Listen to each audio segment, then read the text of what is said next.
Uma boa noite a todos, que possamos todos ter uma noite agradável e para tanto pedimos que deixemos todas nossas dificuldades lá fora, procurando ficarmos só aqui dentro, prestando atenção na palestra e assim recebermos tudo aquilo que aqui viemos buscar.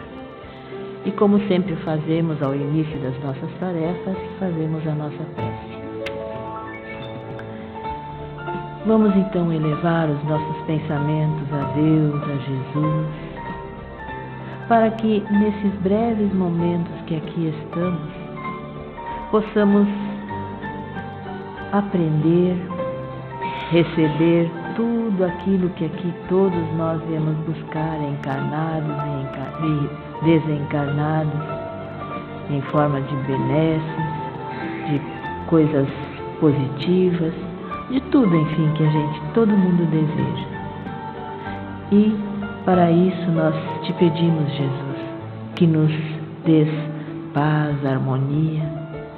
Também envolvas o nosso querido palestrante Sérgio Luiz em harmonia e em paz, para que ele possa trazer tudo aquilo que estudou para nos trazer na noite de hoje. Certos de que já estamos sendo atendidos desde o momento em que aqui entramos, pedimos licença e abrimos a tarefa da noite de hoje. Desculpa, que assim seja. Boa noite, meus amigos. Boa noite, meus irmãos. Que a paz de Deus e do Divino Mestre Jesus possa se fazer presente entre nós, nos envolvendo. Queridos amigos, prezados irmãos, é com grande alegria que nós, mais uma vez, estamos nessa casa, aonde fomos convidados para fazer um capítulo de estudo e nós optamos pelo capítulo 18 do Evangelho segundo o Espiritismo, que tem como título muitos chamados, pouco os escolhidos. Esse capítulo, ele tem uma característica, já está dentro do Evangelho segundo o Espiritismo, é o de número 18º, 18, né?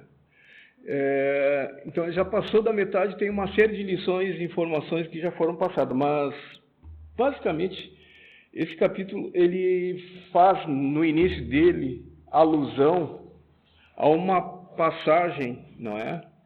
Que é o festim de bodas. O que seria o festim de bodas? Jesus, ele falava sempre através de uma linguagem figurada, onde havia sempre uma mensagem por trás. E nessa passagem, ele faz alusão a um rei, e que esse rei, tendo o seu filho chegado a uma determinada idade, ele apresentaria à corte o seu filho, e seria através de uma festa que chamavam de festim de bodas, onde seria a apresentação. Então, o que ele faz? Tem todos os preparativos da festa, não é? Onde o rei chama, passa determinações aos seus servos, que fossem distribuídos o convite a inúmeros convidados, não é? Pessoas que eram integrantes da corte, e que ele estava os convidando, enfim, a todos, para que fizessem parte dessa festa, que era o festim de bodas. E assim os servos foram. Mas os servos foram e lá no início, para cada qual que ele chegava, para cada pessoa lá, elas apresentavam uma desculpa, que elas não poderiam estar presentes. Aí eles voltam ao rei, falam da situação, e o rei insiste que eles voltem, e aí eles procuram outras pessoas, e essas pessoas dizem que não podem participar, porque elas têm outros compromissos, enfim, não é? E aí o que acaba acontecendo? O rei insiste de novo, e a situação ela torna-se a repetir. O rei enfurecido, enfim, ele toma providências, e aí ocorre, né, choro, pranto e ranger de dentes em função da ação mais drástica tomada pelo rei. Na verdade, é uma linguagem figurada que o Cristo apresenta ali, fazendo alusão ao nosso mundo, aonde nesse festim, os primeiros convidados, não é, nós vamos ter lá que foram os hebreus, lá na antiguidade. E através dos hebreus, não é? A primeira revelação chegou aos homens, depois teve a segunda revelação, que foi o advento da Boa Nova com Cristo, enfim. E sucessivamente, outros convidados para essa grande festa, que seria a transformação do nosso mundo, ocorreram, não é? Aí mais tarde nós vamos ter a França, os países da Europa, países como a Inglaterra, como a Alemanha, enfim, não é? Vários países do Oriente que vão recebendo o convite. Emmanuel, inclusive, ele faz uma alusão, não é? Que o ser humano, ele se desenvolve tanto para participar desse desenvolvimento, não é? Que ele, inclusive, festeja isso com artefatos bélicos que acaba acontecendo ao longo da nossa história. Então, nós vamos verificar que nesse convite para esta festa, desde lá da antiguidade, passando pelo advento do Cristo, depois passando pela Idade Média, passando pela Idade Contemporânea, moderna, enfim, vários países foram convidados para participar. E existe um livro que é interessante, aqueles que puderem, assim o façam, leiam, enfim, não é? Que é Brasil, Coração do Mundo, Pátria do Evangelho, aonde é feita uma alusão, não é? Uma alusão não é feita uma descrição do projeto todo que foi feito com relação ao nosso país, não é? Desde o formato do desenho dele, desde a composição das raças que constituiriam a nossa nação, o nosso povo, o nosso país, não é? É feito como aconteceria o desenvolvimento, o planejamento todo tido pela espiritualidade. E hoje, não é? Nós estamos na iminência de ver o nosso mundo saltar da condição de um mundo de expiação e provas para um mundo de regeneração, aonde a nossa pátria ela tem um papel importantíssimo, ou seja, desde esse convite que foram feitos para todas as nações do mundo, e o nosso país também foi convidado, e inclusive fazendo parte desse planejamento maior, a pergunta que é feita por muitos é com relação até que ponto nós atingimos o objetivo que foi traçado pela espiritualidade. E vejam bem, nós temos uma marca, um diferencial extremamente interessante. Os espíritos que compõem a população do nosso país são oriundos dos diferentes quadrantes do nosso planeta, cada um com as suas características, não é? O negro, o amarelo, o branco, o vermelho, enfim, todos tiveram uma participação, e essa participação em cima da característica lá na sua condição mais primitiva dos pontos de origem que foram transladadas para o nosso país na formação daquilo que é a nossa nação, o Brasil. E a pergunta, não é? Ela vem muitas vezes, será que realmente nós atingimos a expectativa tida pela espiritualidade? Cada um de nós pode responder. Mas uma das coisas também que é extremamente interessante em falar-se, em comentar-se isso, é com relação ao próprio espiritismo, tendo seu berço, tendo a sua origem no continente europeu, lá na França, o desenvolvimento desta doutrina, quando falamos doutrina, não significa tão somente religião, porque é uma característica da doutrina espírita, onde ela envolve 3 aspectos, que é o religioso, o filosófico e o científico. Ela veio para o nosso país e ela se desenvolveu. Aqui, em todos os rincões, em todas as regiões do nosso país, nós vamos ter acesso ao conhecimento que a doutrina espírita nos dá. E a grande eloquência que existe, o grande destaque que existe aí, é a facilidade com que ela se desenvolveu, essa doutrina aqui em solo brasileiro. Por quê? Porque, na verdade, nós somos espíritos extremamente velhos. nós não somos espíritos novos, nós somos espíritos velhos, espíritos guerreiros que lutamos nas mais diferentes frentes no nosso mundo, em todos os aspectos. E temos lá as nossas características. Mas uma das características que o mundo espiritual destaca não é dificuldade, mas uma resistência, que ela é positiva no final das contas, que é partir-se para a guerra, partir-se para a luta. Por que isso? Porque, na verdade, nós somos espíritos que já combatemos muito, que já lutamos muito e já vimos muitas guerras.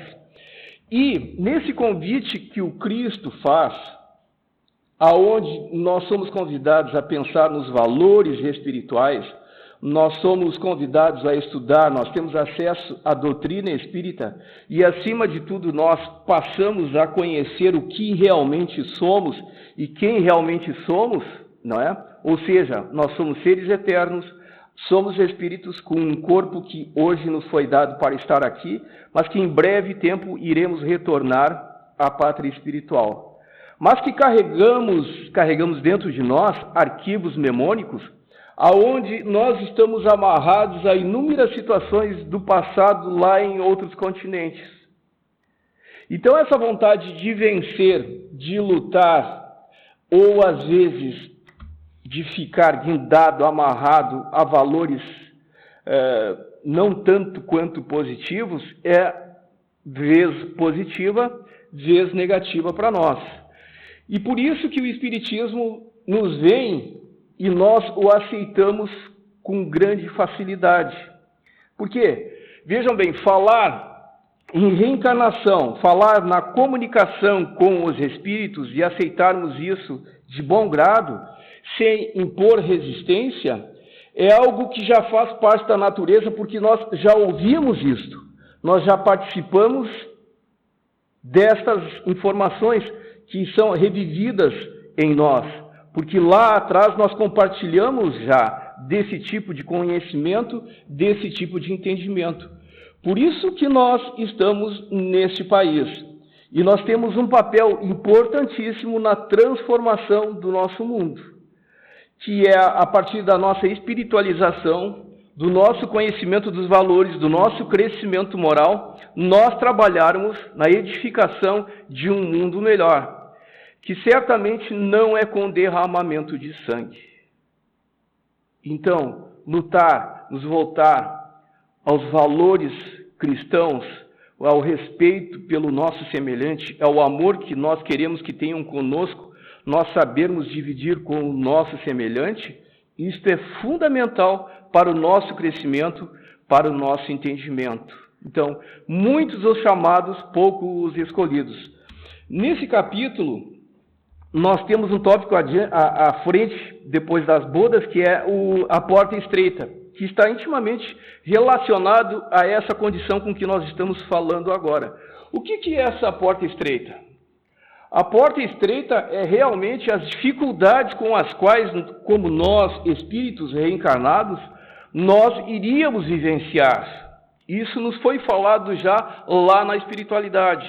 Mas quando nós reencarnamos, nós também temos a opção da porta larga, ou seja, de viver as facilidades que o meio, que a situação, enfim, o lugar aonde nós estejamos, nos propicia quando nós abdicamos dos valores cristãos. Então, muitas vezes, é comum hoje nos nossos dias, a gente já ouviu pessoas falarem, né, ou comentarem, às vezes fazerem alusão. Interessante que a pessoa que não é honesta, a pessoa que não tem os valores cristãos, parece que ela cresce com mais facilidade, ela tem uma vida mais tranquila, uma vida mais com aportes financeiros, enfim, uma situação mais definida que lhe facilita. E ela não precisa ter maiores preocupações. Cuidado, meus irmãos. Nós estamos falando dessa porta larga, da qual inúmeras encarnações, outras, nós já passamos por ela. Nós já criamos dores, nós já geramos sofrimento, nós já fizemos com que lágrimas fossem derramadas, nós já compartilhamos a destruição de lares, nós já tomamos o que não era nosso. Cuidado com as facilidades que se colocam à nossa disposição, às vezes, para que nós venhamos ou tenhamos uma vida melhor. Porque essas facilidades, e para nós que já temos uma vivência dentro da doutrina espírita, ouvimos falar do que é o amor, do que é o respeito, enfim, dos valores que o Cristo nos deixou e nos alertou, muitas vezes esses convites no nosso dia a dia nos chegam de forma sutil. Então, muitas vezes, é aquele emprego que a gente, às vezes, com dificuldade, chega ao ponto ou ao nível que chega, mas que lá em determinado momento as facilidades nos chegam às mãos e, às vezes, de forma impensada, a gente toma decisões que acabam se refletindo na vida de outras pessoas, aonde a partir da subtração de valores ou de decisões que tomamos em prol de benefícios para nós mesmos, outras pessoas são prejudicadas. Ou às vezes um comando, às vezes despótico, aonde o desrespeito ele reina no ambiente, aonde muitas vezes a falta de compreensão para as dificuldades do nosso semelhante, ou muitas vezes as dificuldades que nós criamos em estender a mão, em auxiliar aqueles que estão junto conosco, faz com que nós cresçamos, às vezes, em função dos resultados que obtemos. Mas desses resultados que obtemos, às vezes, quanto mal, quanto a dor se gera. Então, esta é uma porta larga, que ela facilita, ela cria, ela gera, ela nos dá acesso a inúmeras facilidades que se traduzem na nossa vida, naquilo que nós entendemos como sendo um bem-estar. E as dores que se geram, não é?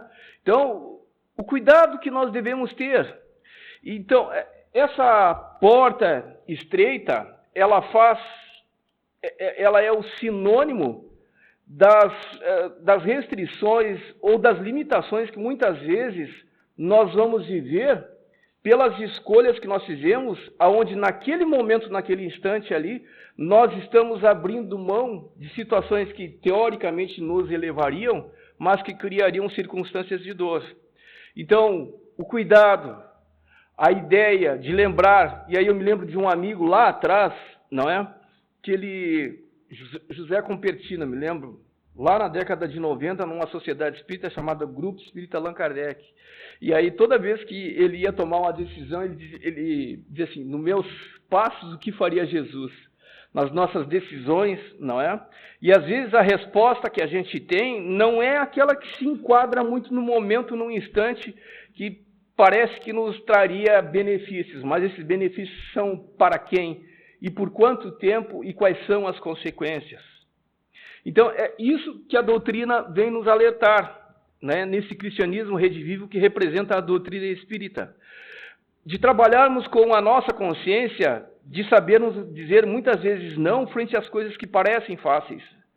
E ontem eu ouvia uma palestra no YouTube de uma palestrante lá do Rio de Janeiro, que eu acho que algumas pessoas aqui já devem ter ouvido, que é a Maíse. E aí ela falava exatamente, não é, daquilo que ocorre conosco quando nós reencarnamos.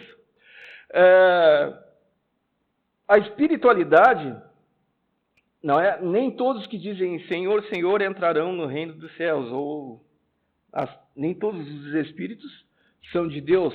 Não significa que alguém ou um espírito não tem mais o corpo, ele está só na condição de espírito, ele seja um santo. E aí existe um equívoco muito grande por parte das pessoas, não é? Então, mas ela falava uma coisa interessante ali. Quantos de nós reencarnam e têm propósitos, têm projetos de fazer o bem, de serem bons, de trabalharmos pelo bem da humanidade? Mas nós somos seres que lá do passado nós temos pendências inúmeras. Podem acreditar nisso, nós não somos santos. E estamos atrelados muitas vezes a pendências com outras criaturas, com outros seres que não reencarnaram ainda e que às vezes se assumem como verdadeiros obsessores no nosso encalço. Então, das hesitações que nós temos, das condições que nós nos expomos no nosso dia a dia, das decisões que irão interferir na vida de outras pessoas, muitas vezes esses espíritos, não é, estão ali a nos influenciar. Então, na nossa dúvida que nós temos, muitas vezes nós tomamos decisões que acabam gerando prejuízos. E que, num primeiro momento, nós enxergamos os resultados que eles parecem extremamente benéficos para nós, mas que acabam criando entraves violentos, situações de dor, e que acaba fazendo que muitas vezes até, vamos dizer assim, a gente entre num processo da missão ou do propósito tido quando nós reencarnamos, que nós não venhamos a atingir os nossos objetivos.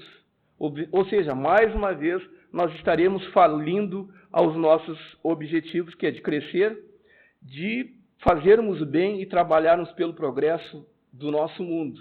Então, essa porta estreita, devemos trabalhar em nós, sabendo que iremos sim viver dificuldades, iremos sim viver limitações, mas nem por isso nós vamos desistir. Nós temos que lutar, nós temos que nos esforçar para fazermos o melhor.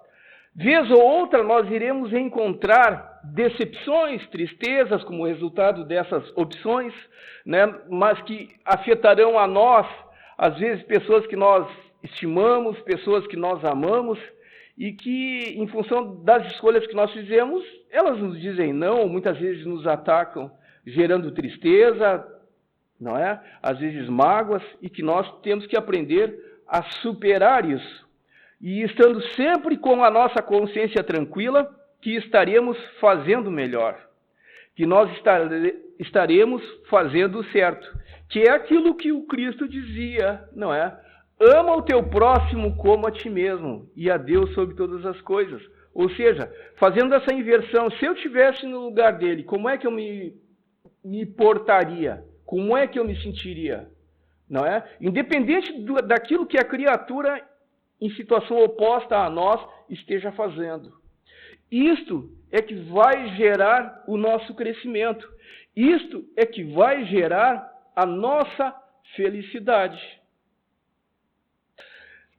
Existe um livro que é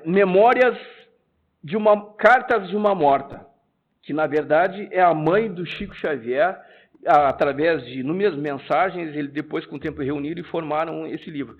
Se eu não me engano, ele foi escrito, essas cartas foram colhidas lá em 1919 e esse livro foi editado em 1934, se eu não me engano. Mas ali, ela fala, Dona Maria João de Deus, a mãe dele. Ela fala uma coisa extremamente em um dos capítulos, se eu não me engano, é o segundo capítulo desse livro. A dificuldade que nós, quando retornamos à espiritualidade, não é?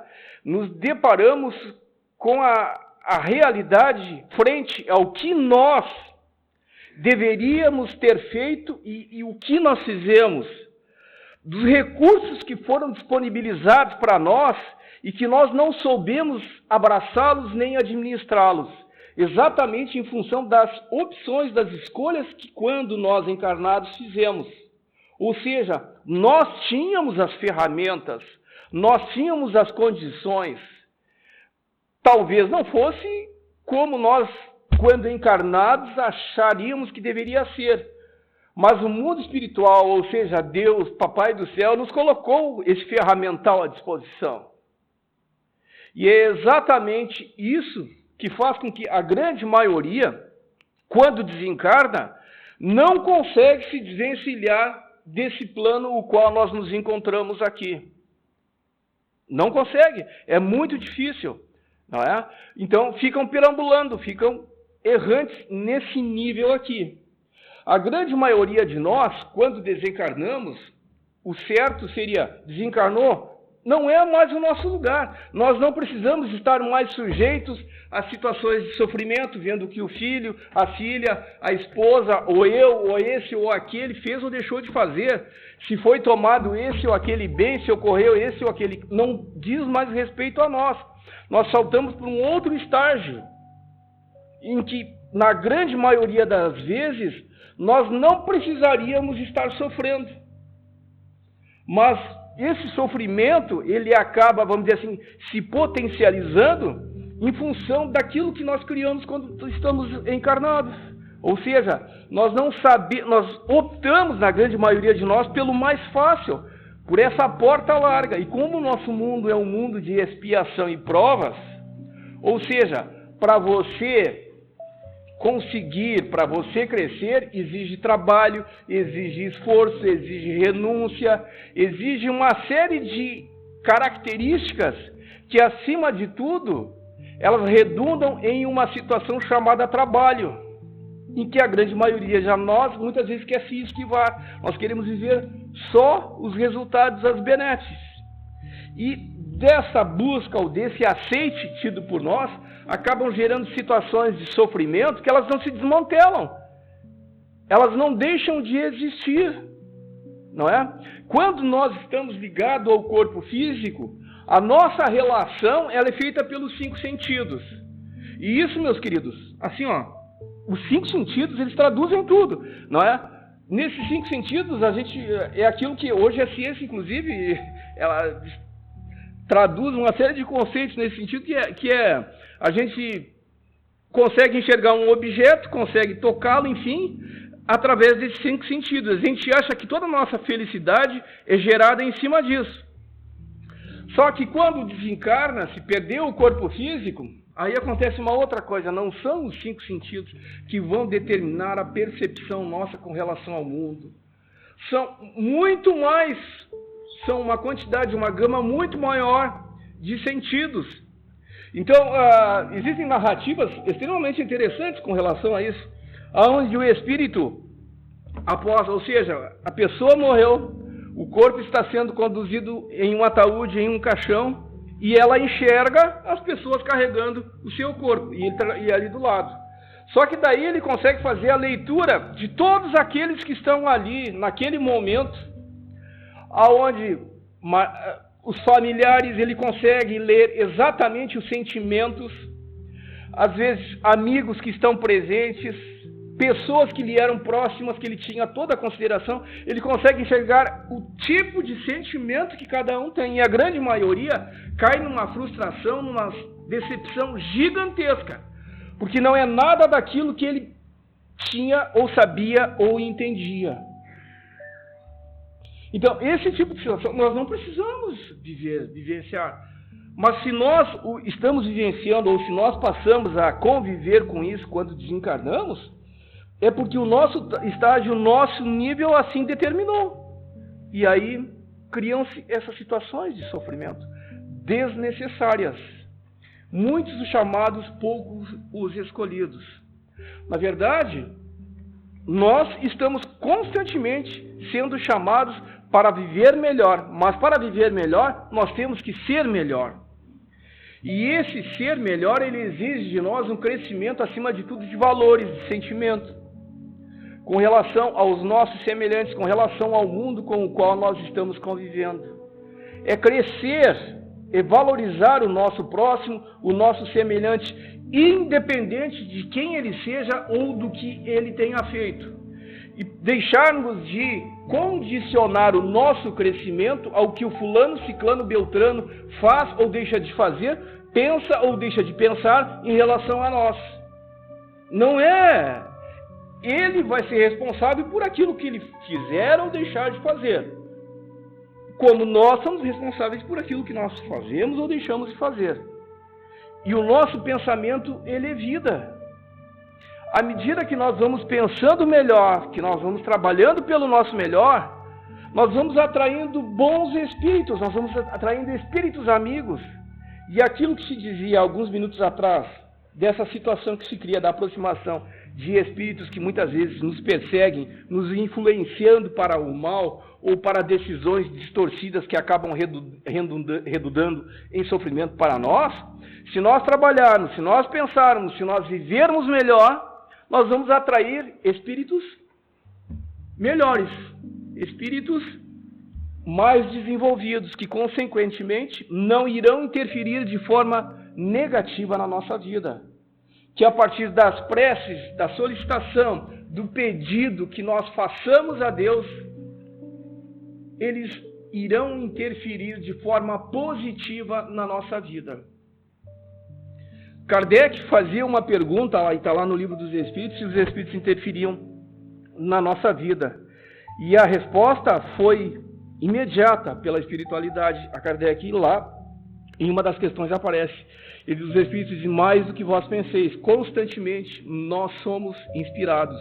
Ou seja, nós estamos ligados à espiritualidade. E hoje, esse ano, nós estamos no ano de 2025. Não demora muito, nós vamos viver outras realidades. O nosso mundo vai saltar para outras condições. E essa dificuldade que se tem hoje, e que se parece uma coisa fantástica, ou que, aliás, não é fantástica, que parece uma coisa de ficção irreal, de que nós possamos falar com os espíritos de forma direta, a espiritualidade diz que não.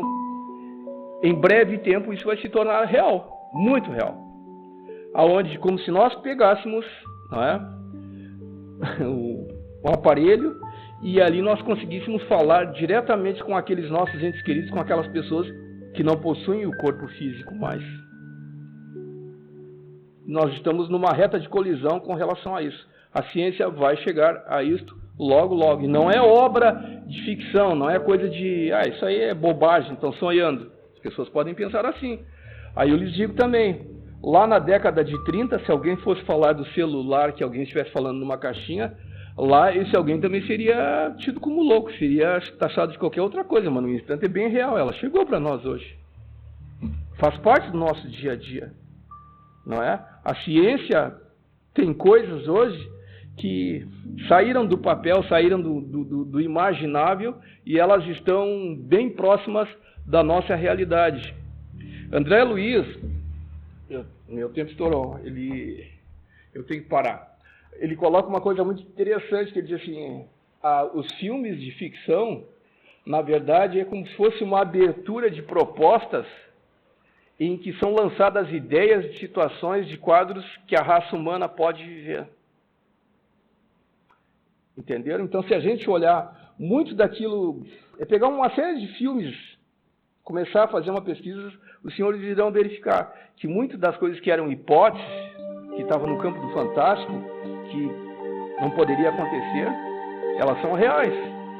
O próprio livro, O Nosso Lar, quando ele trata ali da colônia Nosso Lar, com veículos, isso, o Nosso Lar, se eu não me engano, ele foi escrito em 1934 ou 1937.